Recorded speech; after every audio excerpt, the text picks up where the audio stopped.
All right, we know how that ended. My apologies to Senator Graham. We got to jump over here. Senator Rubio speaking before he heads in there. We'll listen to this real quick. 9,000 Americans have been able to leave the region since the start of this war. We have about 1,500 Americans that are requesting assistance with departure. We have identified and continue to identify charter flights, military flight options, and expanded commercial flight options, meaning working with the airlines to send bigger airplanes with more seats, and the combination of those three things. The impediment we're facing now, in many cases, we've had a couple instances in which we have planes in the air and on the way, and unfortunately the airspace gets closed and they have to turn back around, so we're working through those challenges.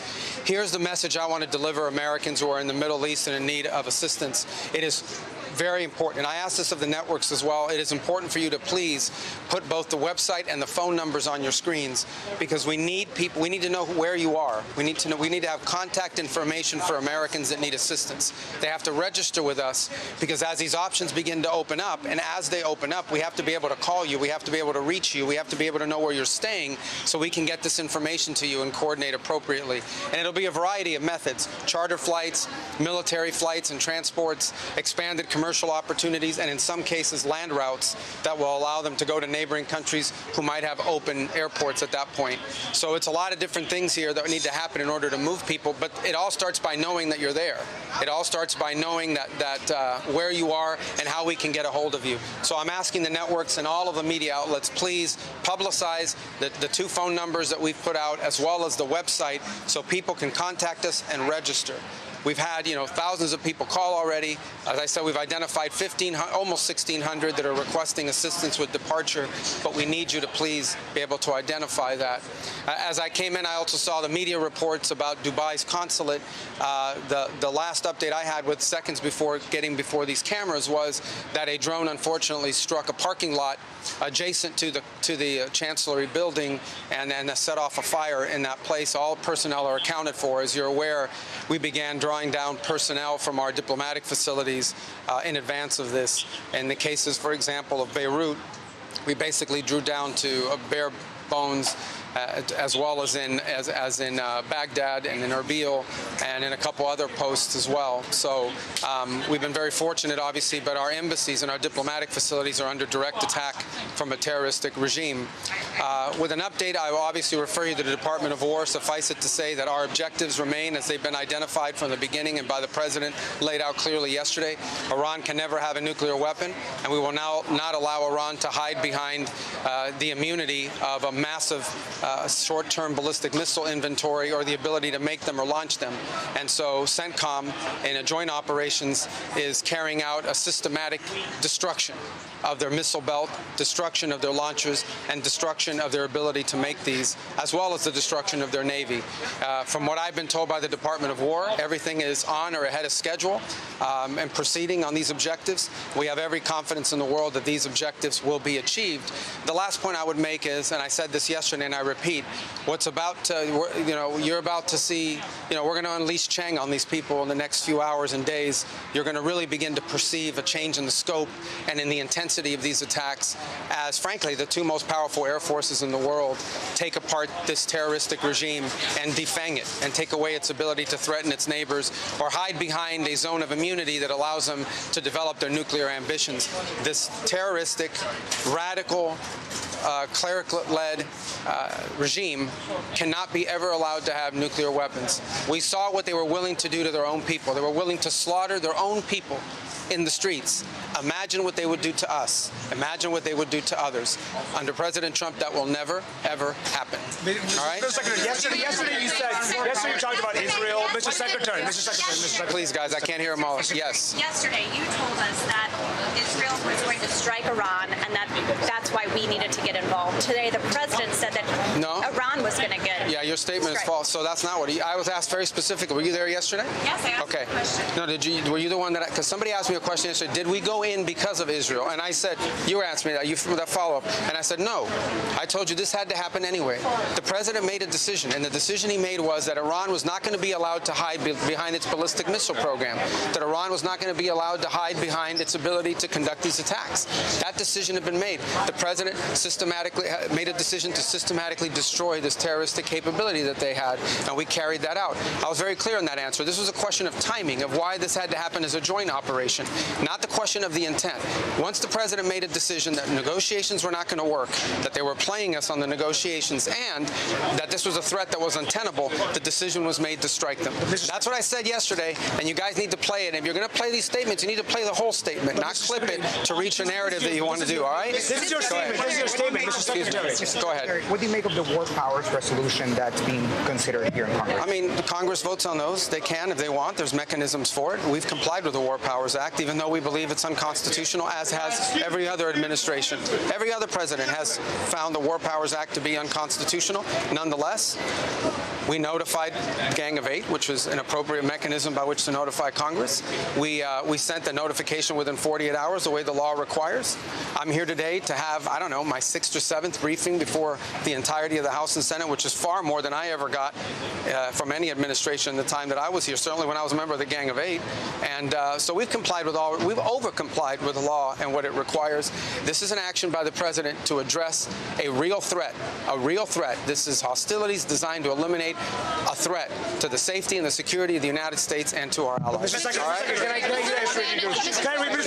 Was there a plan in place to evacuate Americans before the attack took place? Well, that's the plan we're trying to carry out. The problem is, or the challenge we are facing, is airspace closures.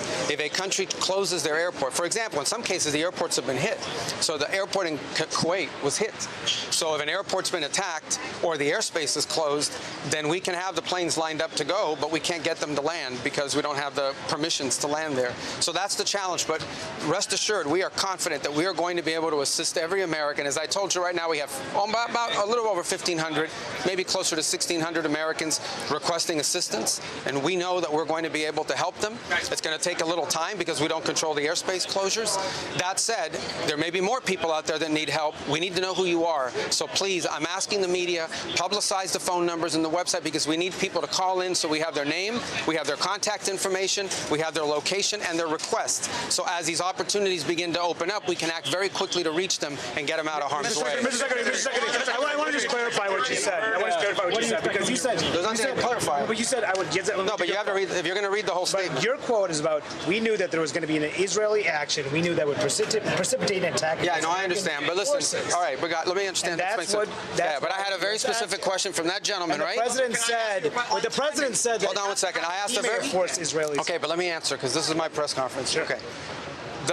You asked me, I was asked a very specific question, so you guys can misrepresent it, but I was asked a very specific question yesterday. The bottom line is this. The president determined we were not going to get hit first. It's that simple, guys. We are not going to put Americans' troops in harm's way. If you tell the president of the United States that if we don't go first, we're going to have more people killed and more people injured, the president's going to go first. That's what he did. That's what the president will always do. He will always put the safety and security of our men and women in uniform and of all Americans before anything else. He's always going to do that, and that's what he did here. In addition to that, I would argue that this threat from Iran, they are hiding behind these missiles and hiding behind these drones. They wanted to reach a point where you couldn't touch them, and then they could do whatever the hell they wanted with their nuclear program. And there is no way in the world that this terroristic regime was going to get nuclear weapons, not under Donald Trump's watch. So the U.S. attack had nothing to do with Israel. It had nothing to do with Israel. Of this operation, there's a general question of why the president gave the green light, and then there's a question of why did it have to happen this weekend? Are you saying it had to happen this weekend because of that Israeli action? No,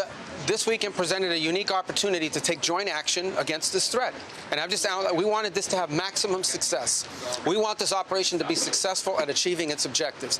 I'll repeat the objectives. The president laid them out yesterday. Iran cannot have a nuclear weapon. It cannot have, and therefore it cannot have the things it was hiding behind to have a nuclear weapons program. What are those things? Number one, we are going to destroy their missiles and their missile launchers. We are going to destroy their capability to make these missiles and these launchers, and we are going to destroy their Navy. Those are the objectives, and this weekend, acting at this time, gave us the highest probability of success in achieving those objectives, and as the Department of War will brief you, we are on or ahead of schedule to do that. So the U.S. attack would have happened no matter what? Would the U.S. attack have happened no matter what Israel is planning to do? The House said Israel was going to act with or without the president the US. had already made a decision to act on the timing.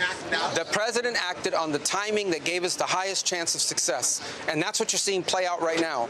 You're seeing it play out right now, and you'll see it in the days to come. We will systematically take apart their missile program. We will destroy their ability to sponsor terrorism, by the way. We will destroy their factories. We will destroy their Navy. Those objectives are going to be met. We're well on our way to meeting them. It will not be easy. There will be a price to pay for it, but that is a much lower price to pay than having a nuclear-armed Iran. I got to go brief these guys. Hold on. Yes. Yes, ma'am. Secretary, how heavily is the administration leaning into the 2001 AUMF for justification of these strikes? What now?